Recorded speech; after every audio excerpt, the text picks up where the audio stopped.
Hello friends, welcome back to our channel. I hope आप सभी अच्छे होंगे और आपकी तैयारी भी बहुत अच्छे से चल रही होगी। सॉरी। आज हमें ये जो अपना मॉडर्न अलजेब्रा की सीरीज चल रही है अब डीएसएसबी टीजीटी मैथ्स के लिए, तो आज हमें 70 क्वेश्चन हम कर चुके हैं। जिसने भी वीडियो नहीं देखी है वो प्रीवियस वीडियो भी देख लेना ताकि आपकी कुछ हेल्प हो सके। क्योंकि मैंने जो भी यहाँ पे काम करवाया है डीएसएसबी के लिए वो जो आपके सिलेबस से रिलेटेड है वही करवाया है। बकवास का कोई भी काम नहीं है कि भाई कुछ भी डाल दूंगी और आपको वो जो भी प्लेलिस्ट आपके लिए बना रखी है वो बिल्कुल सही बना रखी है। कुछ भी उसमें इधर उधर का कुछ नहीं है जो आपके सिलेबस में मेंशन है। एक तो मैंने जो कुछ पेपर करवाए हैं, 4 पेपर करवाए हैं शायद, और उन 4 पेपर मैंने सिलेबस के अकॉर्डिंग ही करवाया है। आप लोगों को क्या करना है, अगर आप वो लेक्चर देख रहे हैं तो आपको कॉपी बनानी है उसकी। ये पेड नहीं है, लेकिन इसका मतलब ये नहीं है कि आपके लिए बेस्ट नहीं है। बेस्ट कंटेंट होगा। मैंने इसको बहुत अच्छे से खुद ने कई बार स्टडी करके पढ़ाया है, ऐसे ही नहीं पढ़ा दिया आपको कुछ भी। आपको क्या करना है, वो कॉपी बनानी है उसकी और डिटेल सिलेबस निकलवाना है। या तो डीयू की साइट से आप एक काम करिए, डीयू की साइट पे जाइए, डीयू की साइट से उनकी ग्रेजुएशन ऑनर्स का सिलेबस निकालिए मैथ्स का।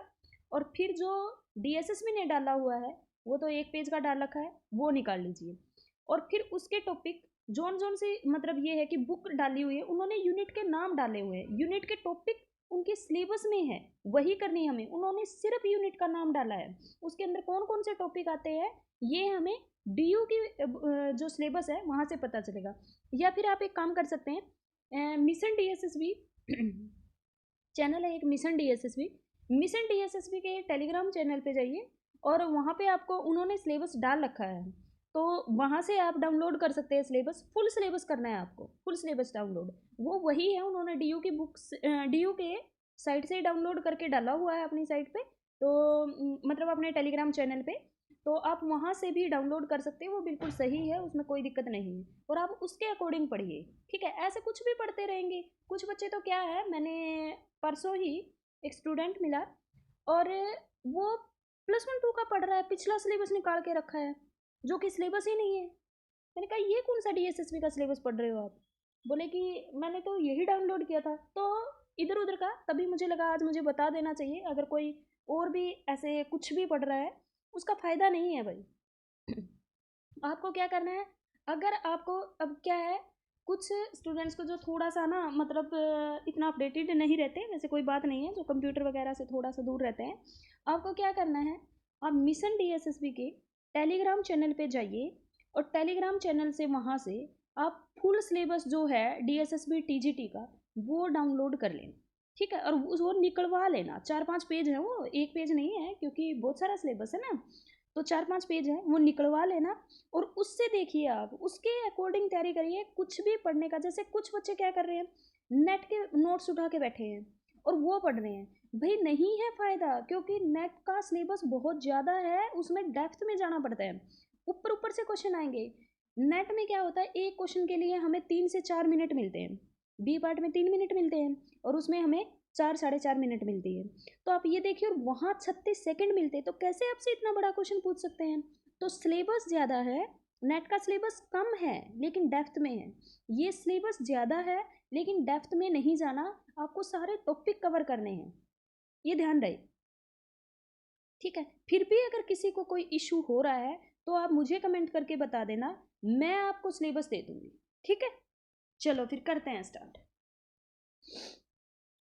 हमें करना आज क्वेश्चन नंबर 71। 71 में बोला हुआ है, आर अपने पास कोई भी रिंग है। पहले हमने इसके अंदर ग्रुप की बात की, सब ग्रुप की बात की, अब ये क्वेश्चन जो आने स्टार्ट हो गए सारे के सारे रिंग के क्वेश्चन आएंगे, ठीक है। चलो, आर अपने पास कोई भी रिंग है 2x2 मैट्रिक्स की with integer entries, which of the following subset of R is an integral domain. हमें बताना है कौन सा इंटीग्रल डोमेन होगा। इंटीग्रल डोमेन कब होगा भाई, एक तो कम्यूटेटिव रिंग विद यूनिटी होना चाहिए। क्या होना चाहिए? कम्यूटेटिव रिंग होना चाहिए और विद यूनिटी। और यूनिटी क्या होगा यहाँ पे? 1। तो हमने इसके अंदर, चारों के अंदर देख लो कौन सी मैट्रिक्स के अंदर वो क्या बनना चाहिए, कम्यूटेटिव होना चाहिए और यूनिटी होना चाहिए, ठीक है। यानी कि उसके पास, और एक उसके पास कोई भी क्या नहीं होना चाहिए, जीरो डिवाइजर नहीं होना चाहिए। देखना जरा, x की वैल्यू मैंने रख दिया 1, क्योंकि यूनिटी चाहिए हमें, x = 1 रख दिया। अब यहाँ पे 1 रखूंगी तो ये, और y की जगह रख देती हूँ 0, y की जगह तो कुछ भी चॉइस रख सकते हो आप। हम क्या करेंगे, कॉन्ट्राडिक्ट करने हैं एग्जाम्पल, तो हम y की जगह 0 रखेंगे। ये मैट्रिक्स की जो डिटर्मिनेंट आएगा वो क्या आएगा, 0 आ जाएगा। हमें तो नॉन जीरो चाहिएगा यहाँ पे, क्योंकि यूनिटी है इसके पास। अदरवाइज देखो यूनिटी क्या होगी, 1 0 0 1, ये हो सकती है ना यूनिटी, तो यही हो सकती है ना यूनिटी। तो x की जगह 1 रखेंगे तो ये यूनिटी नहीं बनेगा, क्योंकि मैट्रिक्स के अंदर यूनिटी यही होती है, जो आइडेंटिटी मैट्रिक्स होता है वही यूनिटी होती है। तो ये अपने पास होगी। क्या ये बन सकता, y की जगह मैंने 0 रख लिया, x की जगह मैंने 1 रख लिया, तो ये हो सकता है, नहीं हो सकता, ये हो सकता है, नहीं। ऑप्शन नंबर सी इसका करेक्ट हो जाएगा। नेक्स्ट है क्वेश्चन नंबर 72। जी अपने पास कोई एबिलियन ग्रुप है ऑर्डर 10 का। देखिए ऑर्डर 10 का अगर कोई ग्रुप होता है तो उसकी दो पॉसिबिलिटी होती है, या तो वो Z10 के आइसोमॉर्फिक होता है या D5 के आइसोमॉर्फिक। मैंने बताया था इसके अंदर नंबर ऑफ एलिमेंट 2n होते हैं, तो 2 × 5 10 हो जाएंगे। या तो D5 के आइसोमॉर्फिक होगा, ये ग्रुप जो होता है साइक्लिक होता है, साइक्लिक है तो एबिलियन भी होगा। ये ग्रुप अपने पास नॉन एबिलियन होता है। इसने बोला हुआ एबिलियन है तो मतलब ये इसके आइसोमॉर्फिक होगा। ये कह रहा है G belongs to G, G inverse G. इसके अंदर कैसे एलिमेंट है, जी इनवर्स जी, सॉरी ये दे रखा है G inverse is equal to G. तो इस जी को अगर इधर लेके जाओगे तो G square is equal to 1, यानी कि ऑर्डर 2 के एलिमेंट चाहिए हमें।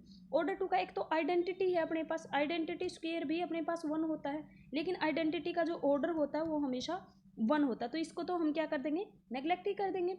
तो ये कह रहा है एस जो है वो सेट है ऑर्डर 2 के एलिमेंट्स का, आइडेंटिटी नहीं आएगा इसके अंदर, ऑर्डर 2 के एलिमेंट्स का। Then number of non identity element, तभी इसने बोला भी है नॉन आइडेंटिटी एलिमेंट्स रहेंगे इसके अंदर, तो हम इसकी कार्डिनलिटी बताने की कितने नंबर ऑफ एलिमेंट होंगे। अब Z10 है और ऑर्डर 2 के एलिमेंट पूछ रहा है, तो कैसे निकालोगे, 5 ऑफ 2 कितना होता है 1। तो ऑप्शन नंबर सी इसका क्या हो जाएगा करेक्ट। Z10 में ना किसी भी ऑर्डर के एलिमेंट निकालने उसका 5 निकाल दो। चलो नेक्स्ट है question number 73। The number of all सब ग्रुप ऑफ नंबर ऑफ सब group of group order 60, Z60 दे रखा है ऑफ द इंटीजर मॉडुलो 60। तो ये कैसे निकालोगे भाई, ये जब भी अपने पास नंबर ऑफ सब ग्रुप पूछे या नंबर ऑफ सब रिंग पूछे Z के अंदर, वो टाउ n से निकालते हैं। तो यहाँ पे 60 है तो अपने पास टाउ 60। इसको कैसे निकालोगे 2 इंटू में इसकी प्राइम फैक्टराइजेशन करो, 2 इंटू 3 इंटू में 2 इंटू में 5, तो क्या हो गया अपने पास टाउ ऑफ 2 का स्क्वायर इंटू 3 इंटू 5। तो ये होगा टाउ ऑफ 2 का स्क्वायर, टाउ ऑफ 3 और टाउ ऑफ 5।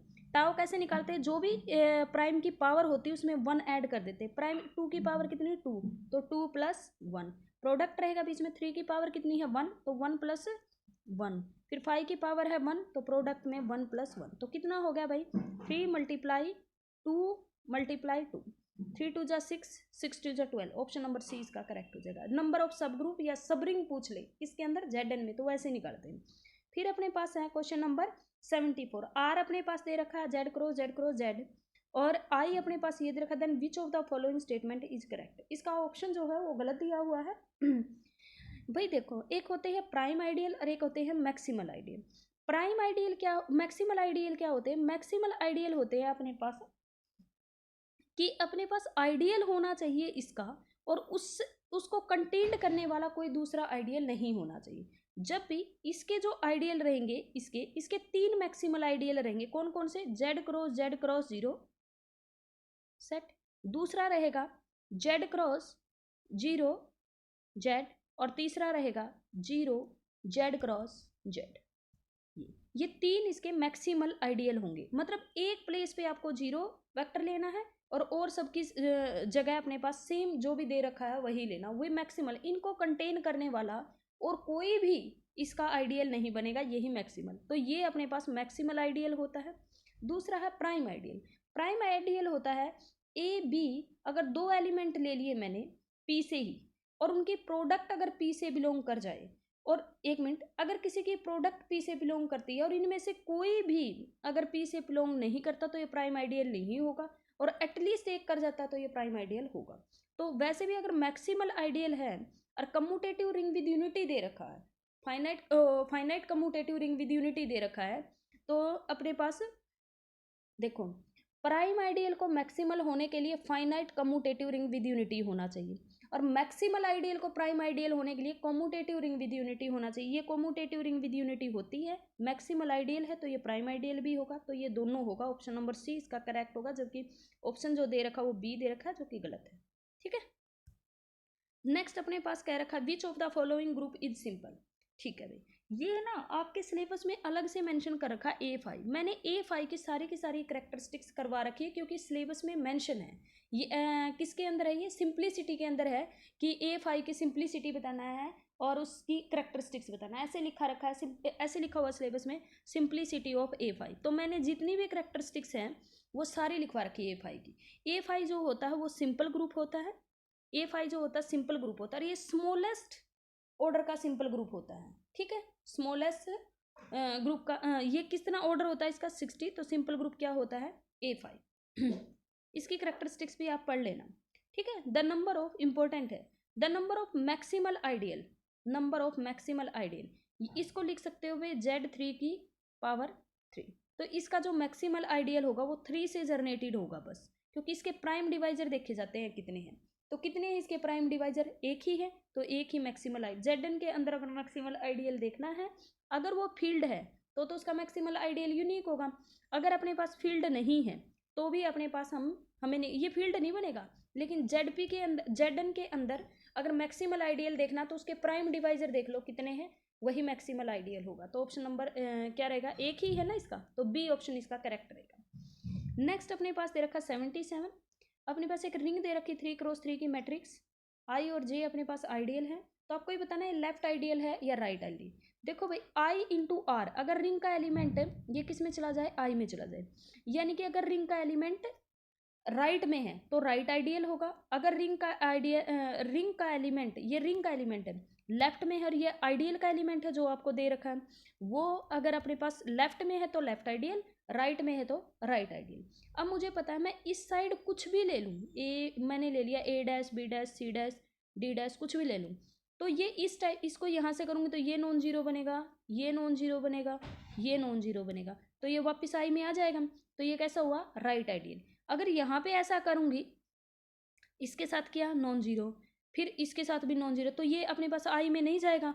लेकिन यहाँ से मल्टीप्लाई करूँगी ना तो यही नॉन जीरो आएंगे, कुछ आ जाएगा A dash A double dash A triple dash और सारे ये जीरो बन जाएंगे। तो ये अपने पास लेफ्ट आइडियल है, ये क्या है राइट आइडियल। तो ऑप्शन नंबर ए इसका करेक्ट हो जाएगा। ठीक है, नेक्स्ट है 78। ये क्वेश्चन तो रिपीटेड है। Z by NZ denote the ring of integer modulo n, addition and multiplication modulo n, Z by 9Z is not a subring of this। इसको है ना ऐसे लिख सकते हो Z9, और इसको लिख सकते हो, ये आइसोमॉर्फिक होता है इसके Z12, क्योंकि Z से Z कैंसिल हो जाता है तो Z12, Z से Z कैंसिल तो Z9। ठीक है, तो ये कह रहा है ये अपने पास सब ग्रुप क्यों नहीं है इसका, क्योंकि 9 12 को डिवाइड नहीं करता। ऑप्शन नंबर डी करेक्ट है, ये पहले भी आ चुका है। ये पूछ रहा था cardinality of the centre of Z12, कितने नंबर ऑफ एलिमेंट, इसका ऑर्डर कितना है 12, क्योंकि नंबर ऑफ एलिमेंट इसमें 12 होंगे। सेंटर में कितने एलिमेंट, ये ग्रुप क्या होता है साइक्लिक, साइक्लिक है तो एबिलियन होगा। ग्रुप जब भी कभी एबिलियन होता है तो उसके सेंटर में कितने एलिमेंट जाते हैं, जितने उस ग्रुप के अंदर एलिमेंट होते हैं उतने ही सेंटर में एलिमेंट जाते हैं। कितने हैं 12 है, तो सेंटर में 12 एलिमेंट ही जाएंगे, सारे के सारे एलिमेंट सेंटर में जाते हैं। जब ग्रुप अपने पास एबिलियन हो, साइक्लिक है तो एबिलियन होगा, और ग्रुप अगर कभी भी एबिलियन है तो उसके सेंटर में कितने एलिमेंट जाते हैं, जितना ऑर्डर होता है ग्रुप का। ठीक है, नेक्स्ट अपने पास क्वेश्चन नंबर 80। इसके लिए भाई ये जो ग्रुप है ये अपने पास क्यूब रूट ऑफ यूनिटी दे रखा है e की power 2 pi, sorry cube root of unity कह रही हूँ, क्यूब रूट ऑफ यूनिटी नहीं है ये दे रखा है अपने पास। ये जो ग्रुप होता है ये नॉन एबिलियन होता है, पहली बात इसकी करेक्टरिस्टिक्स लिख लो। और ये ग्रुप अपने पास है नॉन एबिलियन होता है, Q8 होता है ये एक, सॉरी Q4 होता है ये Q4। Q8 के अंदर तो 8 एलिमेंट ये होते हैं, +-1 +-i +-j +-k। ठीक है, उसका ऑर्डर 8, ये Q4 होता है। ठीक है, इसको Q4 लिखते हैं। Q4 के अंदर कितने एलिमेंट होते हैं, इसके अंदर 12 एलिमेंट होते हैं। कैसा होता है, नॉन एबिलियन होता है। नॉन एबिलियन, इसके सेंटर में 2 एलिमेंट जाते हैं। तो G/ZG, अगर ये ग्रुप अपने पास नॉन एबिलियन होता है, मैंने इसके आइसोमॉर्फिक कर दिया, इसके सेंटर में मैंने बताया हमेशा 2 एलिमेंट जाते हैं। ठीक है, एक तो आइडेंटिटी, एक माइनस आइडेंटिटी। G/ZG क्या मैंने 12 ऑर्डर होता है, इसका 2 तो 6। अगर मैंने Z6 लिख दिया तो ग्रुप को एबिलियन होना पड़ेगा, क्योंकि ये ग्रुप साइक्लिक होगा। अगर ये ग्रुप साइक्लिक तो इसका एबिलियन, लेकिन ग्रुप मैंने क्या बताया नॉन एबिलियन होता, तो इसके आइसोमॉर्फिक होगा नहीं। तो किसके S3 क्या होता है, इसका भी ऑर्डर क्या होता है 6 होता है, लेकिन ये क्या होता है नॉन एबिलियन। तो ऑप्शन नंबर बी इसका क्या रहेगा, करेक्ट रहेगा। वीडियो को ज़्यादा से ज़्यादा लोगों तक प्लीज़ शेयर करना, चैनल को सब्सक्राइब करना। थैंक यू सो मच, मिलते हैं नेक्स्ट वीडियो में। Bye bye, have a nice day.